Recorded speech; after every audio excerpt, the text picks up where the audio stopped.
بسم اللہ الرحمن الرحیم۔ اللہ کا لاکھ لاکھ شکر ہے کہ اللہ رب العالمین نے ہمیں قرآن جیسی عظیم نعمت عطا فرمائی۔ اللہ کا بے انتہا شکر احسان ہے کہ اللہ رب العزت نے ہمیں ایک بار پھر اپنے کلام کے ساتھ جڑنے کا موقع عطا فرمایا اور اس محفل میں جمع ہونے کی توفیق عطا فرمائی۔ اما بعد، درود و سلام ہوں حضرت محمد صلی اللہ علیہ وسلم پر، جن کی سنت ہی ہمارے لیے نجات ہے، توازن ہے اور دین کو صحیح طرح سمجھنے کا واحد راستہ ہے۔ السلام علیکم ورحمۃ اللہ وبرکاتہ۔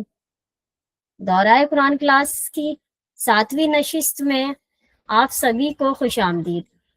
آپ سب کا دل کی گہرائیوں سے شکریہ کہ آپ اپنی مصروفیات میں سے وقت نکال کر قرآن کے لیے بیٹھتے ہیں۔ دورہ قرآن کی سب سے بڑی خاصیت یہی ہے کہ ہم پورے قرآن کو ایک تسلسل کے ساتھ سمجھنے کی کوشش کرتے ہیں یہاں پر، اور خاص طور پر رمضان میں یہ ہمارے دلوں کی اصلاح اور زندگی کی تبدیلی کا ذریعہ بنا ہے۔ الحمدللہ کل ہم نے سورہ نساء مکمل کر لی تھی اور آج انشاءاللہ ہم سورہ مائدہ سے اپنے دورہ قرآن کا آغاز کریں گے۔ تو سورہ مائدہ میں آنے والے جو کچھ احکامات ہیں، جو کچھ باتیں ہیں، جیسے کہ وعدوں کو پورا کرنے کی سخت تاکید اس میں کی گئی ہے، حلال و حرام کے واضح احکامات اس میں بتائے گئے ہیں، اہل کتاب کے ساتھ معاملات کی رہنمائی، دین کی تکمیل کی عظیم آیات اور عمل و انصاف کا حکم، چاہے معاملہ اپنے ہی خلاف کیوں نہ ہو، حضرت عیسیٰ علیہ السلام کا ذکر اور قیامت کے دن کا مکالمہ، اور بہت ساری چیزیں اور بہت کچھ ہمیں اس سورہ مائدہ میں سیکھنے کو ملنے والا ہے۔ تو ساتھیوں، یہ سورہ ہمیں سکھاتی ہے کہ ایمان صرف دعویٰ نہیں بلکہ عملی وفاداری اور انصاف اور اللہ کے احکامات کی مکمل پابندی کا نام ہے۔ تو پیارے طلبہ اور طلبات، آج بھی ہم یہی نیت کرتے ہیں کہ ہم صرف اپنی کلاس کو سنیں گے نہیں بلکہ عمل کرنے والے بھی ہم بنیں گے، کیونکہ قرآن کو سمجھنا ہمارے لیے عزت بھی ہے اور ذمہ داری بھی۔ اللہ ہمیں اپنے کلام کا سچا سفیر بنا دے، آمین۔ بلا تاخیر کے میں گزارش کروں گی بھائی مواحد سے کہ وہ آئیں اور آج کی کلاس کا آغاز کریں۔ السلام علیکم۔ وعلیکم السلام ورحمۃ اللہ وبرکاتہ۔ الحمد للہ رب العالمین والصلاة والسلام علی رسول الامین، حسبنا اللہ ونعم الوکیل، رب اشرح لی صدری ویسر لی امری واحلل عقدۃ من لسانی یفقہوا قولی۔ سورہ مائدہ اور اس کے تعلق سے پہلے کچھ باتیں ہم وہ سمجھ لیتے ہیں، انٹروڈکشنری باتیں، جس کے بعد انشاءاللہ اس سورہ کو سمجھنے میں ہمارے لیے اور زیادہ آسانی ہوگی۔ سورہ مائدہ جیسا کہ اس کا نام ہے، اور وہ اسی سورہ کی آیت 112 سے اس کا نام لیا گیا ہے، جو کہ 15ویں رکوع میں یہ آیت آئے گی 112، جس کا مطلب ہوتا ہے وہ کھانے کا دسترخوان، یعنی مائدہ کا مطلب ہے وہ کھانے کا دسترخوان، کیونکہ حواری یعنی جو عیسیٰ علیہ السلام کے ساتھی تھے، انہوں نے یہ درخواست کی تھی مریم علیہ السلام کے بیٹے عیسیٰ علیہ السلام سے، کیا آپ کا رب ہم پر آسمان سے وہ کھانے کا دسترخوان وہ نازل کر سکتا ہے؟ تو اسی سے اس سورہ کا نام سورہ مائدہ لیا گیا ہے، اور اس میں 120 آیتیں ہیں، اور یہ مدنی سورہ ہے۔ اور اس کے اترنے کے زمانے کی اگر میں بات کروں تو یہ صلح حدیبیہ کا جو سمجھوتا ہوا تھا سن 6 ہجری میں، اور اس کے بعد یہ سورہ نازل ہوئی، یعنی یہ سورہ وہ سن 6 ہجری کے آخر میں اور سن 7 ہجری کے شروع میں یہ پوری سورہ اللہ تعالیٰ نے نازل کی۔ سورہ آل عمران اور سورہ نساء کے اترنے کے جو زمانہ ہے، اس سورہ کے اترنے کے زمانے تک حالات بہت وہ چینج ہو چکے تھے، ان میں بڑی تبدیلی آ چکی تھی۔ جنگ احد میں مسلمانوں کو جو صدمہ لگا تھا اور اس سے جو خطرہ پیدا ہو گیا تھا مدینے کی ریاست کو، اور یہ وقت آتے آتے ایک ایسا لگنے لگا تھا صلح حدیبیہ میں مسلمانوں نے اپنی طاقت کا لوہا منوایا ہے عرب میں، اور جو مشرکین مکہ تھے جو کہ جنگ احد جیت چکے تھے، وہ بھی صلح پر انہیں آنا پڑا، اور صلح حدیبیہ وہاں ہوئی، یعنی 10 سال کے لیے امن ٹریٹی، پیس ٹریٹی وہاں پر ہوئی۔ جنگ احد کے وہ زخم کھائے تھے مسلمانوں نے، اس سے ان کی جو مورال ہے وہ ڈاؤن نہیں ہوا، بلکہ مسلمانوں کے حوصلے اور زیادہ بڑھ گئے تھے، اور 3 سال میں ہی وہ صلح حدیبیہ تک اپنی طاقت کو مشرکین مکہ کو وہ دکھا دیتے ہیں۔ اور جنگ احد کے بعد ایک جنگ اور تھی جس کو کہتے ہیں جنگ احزاب یا جنگ خندق۔ اس میں جو مشرکین مکہ تھے انہوں نے مدینہ کی ریاست پہ بڑا حملہ کیا تھا، سارے عرب کو جمع کر کے، لیکن وہ حملہ ان کا ناکام رہا۔ اللہ کے رسول صلی اللہ علیہ وسلم نے مدینے کے باہر خندق کھود کر ان کے حملے کو ناکام کر دیا، اور وہ پھر مسلمانوں پہ انہوں نے پھر کوئی حملہ نہیں کیا۔ یہ مشرکین مکہ کی طرف سے آخری حملہ تھا، پھر جب بھی ہوا مسلمانوں نے ہی مشرکین عرب پر حملہ کیا ہے۔ اور جو یہودی جو قبائل تھے وہ بھی اسلامک اسٹیٹ کو جزیہ دینے لگے تھے، یعنی وہ صلح حدیبیہ تک پہنچتے جو یہودی قبائل تھے وہ بھی اسلامک اسٹیٹ کو جزیہ دینے لگے تھے۔ جو یہودی تھے ان کا بھی زور وہ پوری طرح ٹوٹ چکا تھا۔ اس سورہ میں کچھ مضمون آئے ہیں بڑے بڑے، اگر ان کو میں آپ کو 3 کیٹیگری میں ان کو ہم ڈیوائڈ کر سکتے ہیں کہ اس سورہ میں اللہ تعالیٰ نے ہمیں کیا سمجھایا ہے۔ سب سے پہلے مسلمانوں کی جو مذہبی ہے یا ان کی جو تمدنی ہے یا سیاسی زندگی کے بارے میں اللہ تعالیٰ نے احکام اور ہدایتیں ہمیں دی ہے۔ اس سلسلے میں اللہ تعالیٰ نے حج کے سفر کے آداب طے کیے کہ حج کے سفر کے کیا کیا آداب ہونے چاہیے۔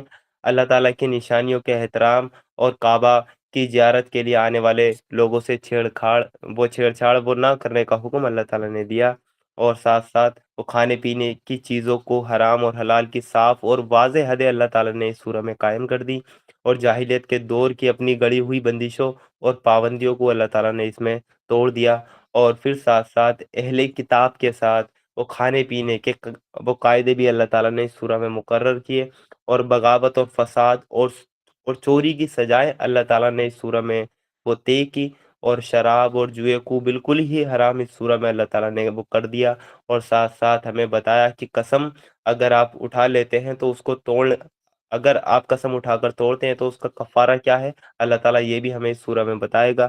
اور گواہی کے جو قانون ہیں جو کہ سورہ بقرہ میں اللہ تعالیٰ نے ہمیں دیے تھے، اس کے اندر وہ کچھ آرٹیکل کی اور بڑھوتری اس سورہ میں کی گئی ہے۔ تو پہلے تو یہ ہے کہ اللہ تعالیٰ نے مسلمانوں کو یہ احکام دیے۔ دوسری چیز جو اس سورہ میں آپ کو دیکھنے کو ملے گی وہ ہے مسلمانوں کو نصیحت، یعنی اب صلح حدیبیہ تک پہنچتے مسلمان ایک حاکم گروہ بن چکے تھے، یعنی حکومت کرنے والے وہ گروہ بن چکے تھے، ان کے ہاتھ میں اب وہ طاقت تھی۔ تو زیادہ تر جس قوم کے بھی ہاتھ میں طاقت ہوتی ہے تو وہ نشے میں چور کر کے انہیں گمراہیوں کی طرف دھکیل دیتی ہے۔ اس لیے اللہ تعالیٰ نے بتایا کہ مظلومیت کا دور تمہارا وہ ختم ہو چکا، اس سے زیادہ جو سخت آزمائش کا دور ہے وہ شروع ہو رہا ہے، وہ یعنی کہ اللہ تعالیٰ کی طرف سے تمہیں وہ طاقت ملے گی، اور اس طاقت کے ہوتے ہوئے بھی تمہیں انصاف پر قائم رہنا ہے۔ یہ ہدایتیں اللہ تعالیٰ نے مسلمانوں کو دی، یہ نصیحت اللہ تعالیٰ نے مسلمانوں کو دی۔ اور آخر میں یہودیوں اور عیسائیوں کو بھی اللہ تعالیٰ نے اس سورہ میں وہ نصیحت کی۔ وہ یہودیوں کے تعلق سے یہ بات ہے کہ ان کا زور پوری طرح وہ ٹوٹ چکا تھا، اس لیے یہودیوں کو فائنل دعوت دی گئی ہے، کیونکہ اس سے پہلے بھی سورہ بقرہ میں اللہ تعالیٰ نے مسلسل یہودیوں کو دعوت دی تھی، لیکن اب 6 ہجری آتے آتے اللہ تعالیٰ نے وہ یہودیوں کو فائنل دعوت سورہ مائدہ میں دی، اور اس کے ساتھ ساتھ ہی وہ صلح حدیبیہ ہونے کے بعد اس دعوت کو انٹرنیشنل بھی ہونا تھا، یعنی یہ دعوت عرب سے نکل کر اب انٹرنیشنل جو سرحدیں ہیں ان کے اندر یہ داخل ہو رہی تھی۔ رومن امپائر اور پرشین امپائر تک اس دعوت کا پیغام جانا تھا۔ اللہ کے رسول صلی اللہ علیہ وسلم نے صلح حدیبیہ کے بعد اس دعوت کو وہاں تک پہنچایا تھا۔ اس کے لیے کیونکہ پڑوس میں جو ایک طاقتور امپائر تھی وہ تھی رومن امپائر، اسی لیے عیسائیوں کو وہ اللہ تعالیٰ نے عیسائیوں کو بھی وہ تفصیل کے ساتھ اس سورہ میں خطاب کیا ہے، ان کے عقیدوں کی جو غلطیاں ہیں اللہ تعالیٰ نے وہ بتائی ہیں، اور انہیں اللہ کے رسول صلی اللہ علیہ وسلم پر کی ایمان لانے کی وہ دعوت انہوں نے دی ہے۔ دوسری طرف وہ جو تھی عرب کے وہ تھی پرشین امپائر، یعنی ایران کی امپائر تھی پرشین امپائر، تو وہاں تھے وہ زیادہ تر مشرک لوگ، مورتی پوجک اور آگ پرست وہ لوگ تھے، اس لیے ان کے لیے وہی ہدایت ہے جو اللہ تعالیٰ نے مکی زندگی میں مسلسل سورہ نازل کی ہیں، تو ان کو وہ خاص طور سے مخاطب نہیں کیا گیا ہے، کیونکہ ان کے لیے وہی ہدایت کافی تھی جو اللہ تعالیٰ نے پہلے نازل وہ کر دی گئی تھی۔ اب ہم اسٹارٹ کرتے ہیں سورہ مائدہ آیت نمبر 1 سے، اور اس میں 120 آیتیں ہیں۔ اللہ تعالیٰ سے دعا ہے کہ اللہ تعالیٰ ان آیتوں کو ہمارے دلوں میں راسخ کر دے، اس کے صحیح مفہوم کو کی صحیح مفہوم پہ، بہترین پہلو پہ ہمیں عمل کرنے والا اللہ تعالیٰ بنا دے۔ اعوذ باللہ من الشیطان الرجیم، بسم اللہ الرحمن الرحیم۔ اے لوگو جو ایمان لائے ہو، بندشوں کی پوری پابندی کرو، تمہارے لیے مویشی کی قسم کے سب جانور حلال کیے گئے ہیں، سوائے ان کے جو آگے چل کر تم کو بتائے جائیں گے، لیکن احرام کی حالت میں شکار کو اپنے لیے حلال نہ کر لو، بے شک اللہ جو چاہتا ہے حکم دیتا ہے۔ آیت نمبر 2، آیت نمبر 1 سے لے کے 4 تک اللہ تعالیٰ ہمیں وہ حرام اور حلال کے مسائل بتائیں گے کھانے کے تعلق سے، اور آیت نمبر 1 میں اللہ تعالیٰ نے بتا دیا احرام کی حالت میں آپ کو شکار نہیں کرنا ہے کسی بھی جانور کا۔ آیت نمبر 2 میں اللہ تعالیٰ نے کہا اے لوگو جو ایمان لائے ہو، وہ خدا پرستی کی نشاندہی کو وہ خدا پرستی کی نشانیوں کو بے حرمت وہ نہ کرو، نہ حرام پرتشٹھت مہینوں میں سے وہ کسی کو حلال کر لو، نہ قربانی کے جانوروں پر ہاتھ ڈالو، نہ ان جانوروں پر ہاتھ ڈالو جن کی گردنوں میں اللہ کی نظر کی وہ نشانیوں کے طور پر پٹے پڑے ہوئے ہیں۔ ان لوگوں کو چھوڑو جو اپنے رب کی مہربانی اور اس کی خوشی کی تلاش میں احترام والے گھر کی طرف جا رہے ہیں۔ ہاں، جب احرام کی حالت ختم ہو جائے تو تم شکار کر سکتے ہو، اور دیکھو ایک گروہ نے جو تمہارے لیے مسجد حرام یعنی کعبہ کا راستہ بند کر دیا ہے، تو اس پر تمہارا وہ غصہ وہ تمہیں اتنا نہ بھڑکا دے کہ تم بھی ان کے مقابلے میں بیجا و جاتیہ کرنے لگو۔ نہیں، جو کام نیکی اور خدا ترسی کے ہیں ان میں سب کی مدد کرو، اور جو گناہ اور جاتی کے کام ہیں ان میں کسی کی مدد نہ کرو۔ اللہ سے ڈرو، اس کی سزا بہت سخت ہے۔ تم پر حرام کیا گیا ہے مردار خون، سور کا گوشت، وہ جانور جو خدا کے سوا کسی اور کے نام پر ذبح کیا گیا ہو، جو گلا گھٹ کر یا چوٹ کھا کر یا بلندی سے گر کر یا ٹکر کھا کر مرا ہو، جسے کسی درندے نے پھاڑا ہو، سوائے اس کے جسے تم نے زندہ پا کر ذبح کر لیا، اور وہ جو کسی استانے پر ذبح کیا گیا ہو۔ ساتھ ہی یہ بھی تمہارے لیے ناجائز ہے کہ پاسوں کے ذریعے سے اپنی قسمت معلوم کرو، یہ سب کام نافرمانی کے ہیں۔ آج کفر کو تمہارے دین کی طرف سے پوری مایوسی ہو چکی ہے، اس لیے تم ان سے نہ ڈرو بلکہ مجھ سے ڈرو۔ آج میں نے تمہارا دین تمہارے لیے مکمل کر دیا۔ یہ اللہ تعالیٰ نے یہ سورہ مائدہ میں آیت نمبر 3 وہ نازل کری کہ آج میں نے تمہارا دین تمہارے لیے مکمل کر دیا، یعنی کمپلیٹ وے آف لائف اللہ تعالیٰ نے ہمیں دے دیا، دین اسلام کو اللہ تعالیٰ نے وہ کامل کر دیا اور اپنی نعمت تم پر پوری کر دی، اور تمہارے لیے اسلام کو تمہارے دین کی حیثیت سے وہ قبول کر لیا ہے۔ اس لیے حرام اور حلال کی جو قیدیں تم پر لگائی گئی ہیں ان کی پابندی کرو، البتہ جو آدمی بھوک سے مجبور ہو کر ان میں سے کوئی چیز کھا لے بغیر اس کے کہ گناہ کی طرف اس کا میلان ہو، تو بے شک اللہ معاف کرنے والا اور رحم کرنے والا ہے۔ لوگ پوچھتے ہیں ان کے لیے کیا حلال کیا گیا ہے، وہ کہو تمہارے لیے ساری پاک چیزیں حلال کر دی گئی ہیں، اور جن شکاری جانوروں کو تم نے سدایا ہو، جن کو خدا کے دیے ہوئے علم کی بنا پر تم شکار کی ٹریننگ دیا کرتے ہو، وہ جس جانور کو تمہارے لیے پکڑ رکھیں اس کو بھی تم کھا سکتے ہو، البتہ اس پر اللہ کا نام لے لو اور اللہ کا قانون توڑنے سے ڈرو، اللہ کو حساب لیتے کچھ دیر نہیں لگتی۔ آیت نمبر 4 میں اللہ تعالیٰ نے ہمیں یہ بتا دیا کہ جو بھی شکاری جانور کہ آپ اس سے شکار کرتے ہیں تو اس جانور کو چھوڑتے وقت آپ اس پر اللہ تعالیٰ کا نام لے لیں، اور جب وہ جانور شکار کر لے تو وہ بھی تمہارے لیے جائز ہے۔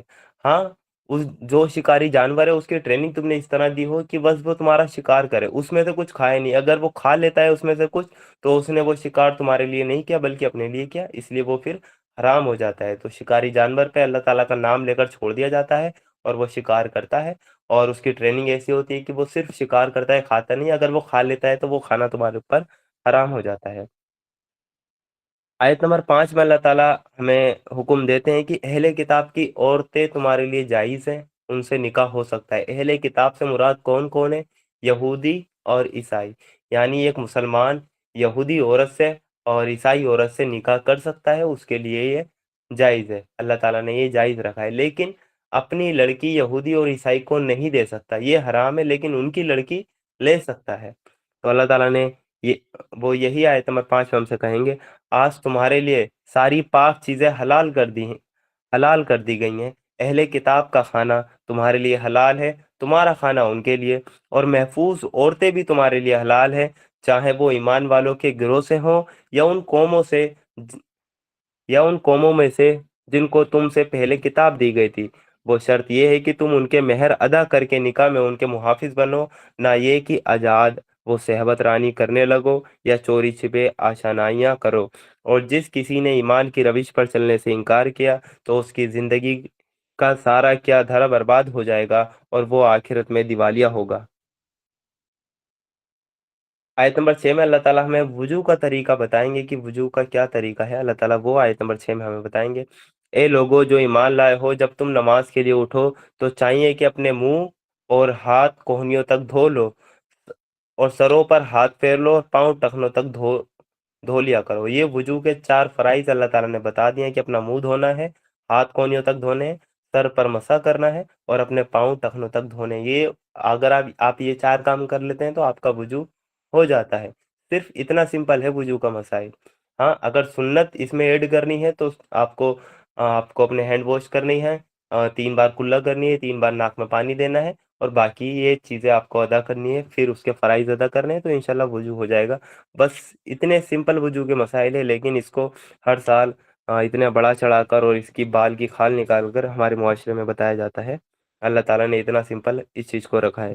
پھر اللہ تعالیٰ نے کہا اگر ناپاکی کی حالت میں ہو تو نہا کر پاک ہو جاؤ، اگر بیمار ہو یا سفر کی حالت میں ہو یا تم میں سے کوئی آدمی ضرورت پوری پخانہ پیشاب کر کے آئے، یا تم نے عورتوں کو ہاتھ لگایا ہو اور پانی نہ ملے تو پاک مٹی سے کام لو، یعنی یہ پھر اللہ تعالیٰ نے تیمم کا حکم یہاں پر دیا ہے۔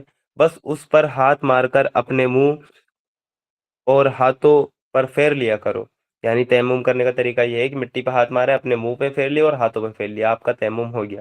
اللہ تم پر زندگی کو تنگ نہیں کرنا چاہتا، مگر وہ چاہتا ہے کہ تمہیں پاک کرے، اپنی نعمت تم پر پوری کر دے، شاید کہ تم شکر گزار بنو۔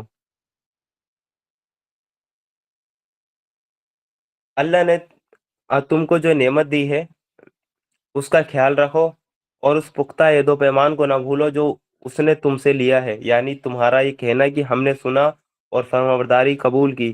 اللہ سے ڈرو، اللہ دلوں کے راز تک جانتا ہے۔ آیت نمبر 8 میں اللہ تعالیٰ پھر سے ہمیں بتائیں گے کہ آپ کو انصاف پر وہ قائم رہنا ہے، جیسا کہ سورہ نساء آیت نمبر 135 میں بھی ہم آپ پڑھ کر آئے ہیں کہ ہمیں انصاف کا علمبردار بن کر اٹھنا ہے، یعنی جھنڈا واہک ہم کو بننا ہے۔ اللہ تعالیٰ آیت نمبر 8 میں بھی پھر ہمیں یہی احکام دیتے ہیں، اے لوگو جو ایمان لائے ہو، اللہ سے ڈرو، اللہ کے لیے سچائی پر قائم رہنے والے اور انصاف کی گواہی دینے والے بنو۔ وہ کسی گروہ کی دشمنی تم کو اتنا مستعل نہ کر دے کہ انصاف سے پھر جاؤ۔ انصاف کرو، یہ خدا ترسی سے زیادہ میل رکھتا ہے۔ اللہ سے ڈر کر کام کرتے رہو، جو کچھ تم کرتے ہو اللہ اس سے پوری طرح باخبر ہے۔ جو لوگ ایمان لائے اور نیک عمل کریں، اللہ نے ان سے وعدہ کیا ہے کہ ان کی خطاؤں کو معاف کر دیا جائے گا، انہیں بڑا بدلہ ملے گا۔ رہے وہ لوگ جو کفر کریں اور اللہ کی آیتوں کو جھٹلائیں تو وہ دوزخ میں جانے والے لوگ ہیں۔